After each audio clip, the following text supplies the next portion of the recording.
ladies and gentlemen. Welcome back to Power Vacuum. I'm your host, Belmont, and it seems Nintendo is truly trying to fast track their way to being the most evil company ever.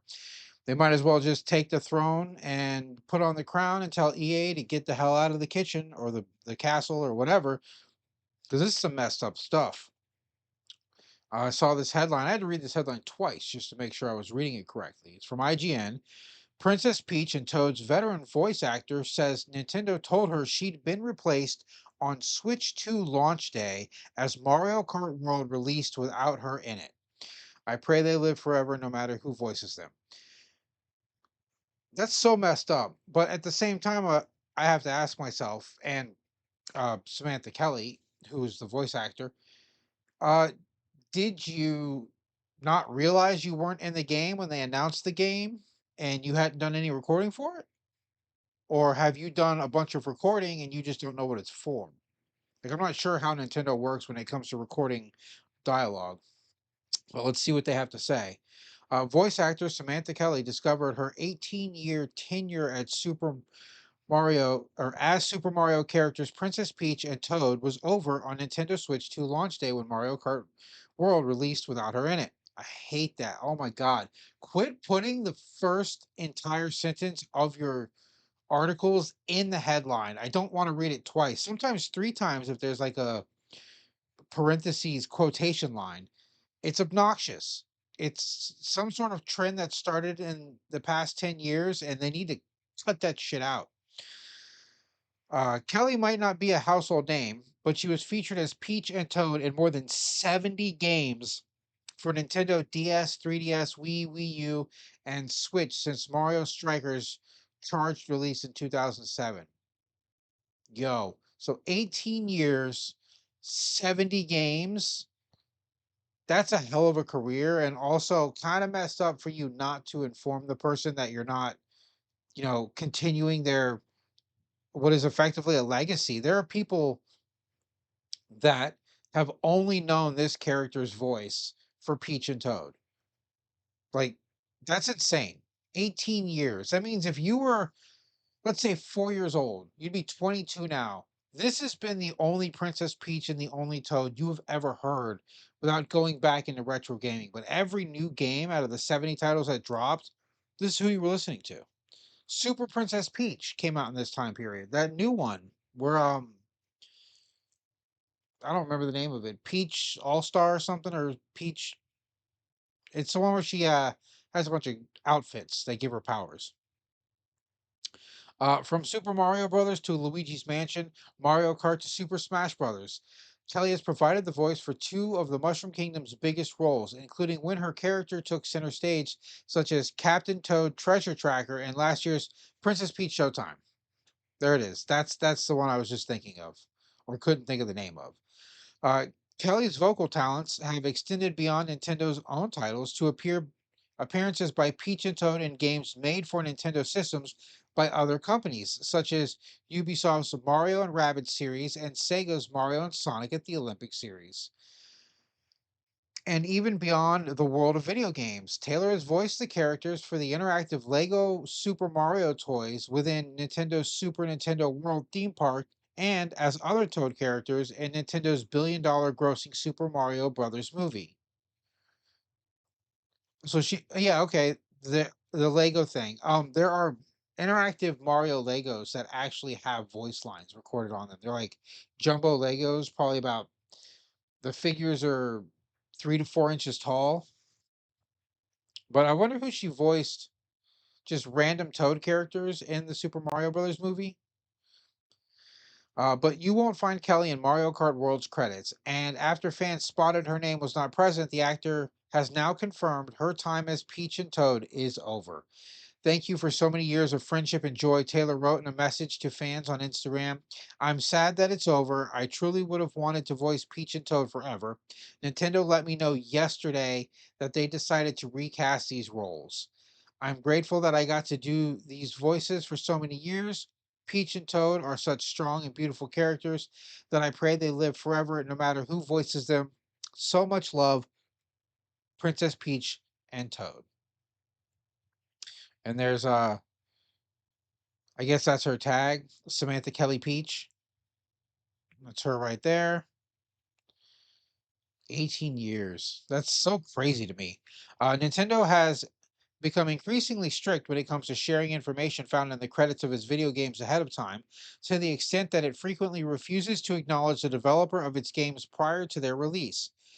This is the situation currently with the upcoming Donkey Kong Bonanza, demos of which have already been publicly played at Switch 2 hands on events. Kelly's situation here feels like a bizarre extension of this, where the information that she was not in the credits because she had been replaced was held back even from her until Mario Kart World launched. So did they have her record lines and then have somebody else also record lines? That's the part that's confusing me.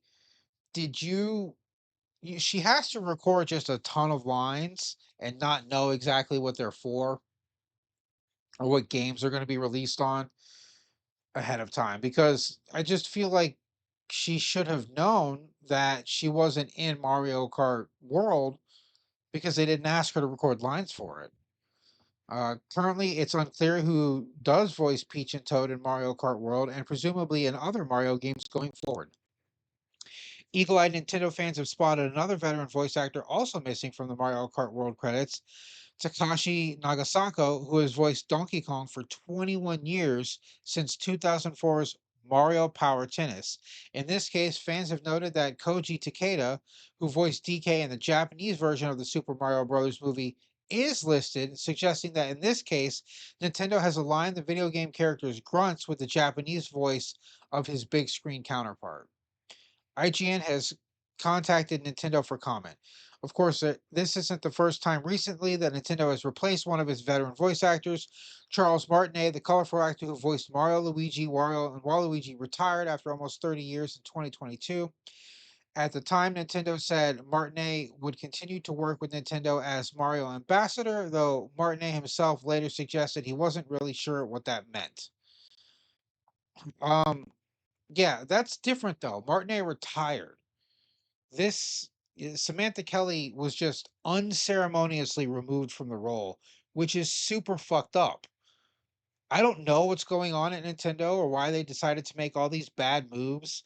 This threat to brick people's consoles if they notice anything, any off software, any like bootleg games, you modify the software or the hardware in any kind of way and they find out, boom, you now have a paperweight. That's one way to piss off fans. This whole we're going to go to digital games only thing where you buy a physical case that comes with a game code inside of it. They've backed off on that a little bit because of the immediate backlash they had. And I think one of their representatives recently said that they would likely continue to do some form of physical media for things. They didn't really specify what or how much physical medium, because they could just go, well, yeah, we made 100 carts and everything else is digital. So good luck to every state in the United States. But this just not even informing somebody that they've been replaced until after the console releases and the game comes out. One leads me to believe that you have some sort of weird recording schedule that obfuscates how people record and or what they're working on, and two, the fact that you just did it out of the blue. You didn't notify her, you didn't give her a farewell or any like kind words to say, hey, thanks for working for us for nearly 2 decades, a significant portion of your life, a lifetime for some people. We know that most of our younger fans probably only know you and your voice as the characters, but get the fuck out, you're done. They just really Nintendo this year is the year of Nintendo turning into an evil mega corporation. They went from family friendly fun shit to we just want to be as evil and money grubbing as possible and we want to piss off as many fans as possible. It's almost like they're willingly trying to devalue the company. It's one of those, is there about to be a hostile takeover of Nintendo from the inside? Somebody's working the machinations to destroy this company or devalue it at least so that they can come in, buy it up, and then have majority rule? Maybe, I don't know. Nintendo is publicly traded, so it very well could be the case, but something's going on because Nintendo has never done this kind of stuff so openly. I'm not going to say they've never been evil. Every major corporation is evil to an extent, but we're talking about the company whose CEO and executives took a pay cut so that their employees could maintain they could keep on all their employees and made sure they made a living wage. Something that would never happen in Western countries. Well, I won't say never, but for the vast majority, I'm talking 97% of all Western companies, CEOs are trying to get as big a paycheck as possible. They're not willing to take pay cuts to keep employees on board. Nintendo at one point was. Would Nintendo do that now? I don't think they would. I think they're beyond that. I think that something's happened and they're just, it's the march of the machines. But that's all I have for this report. This is your host, Belmont, signing out.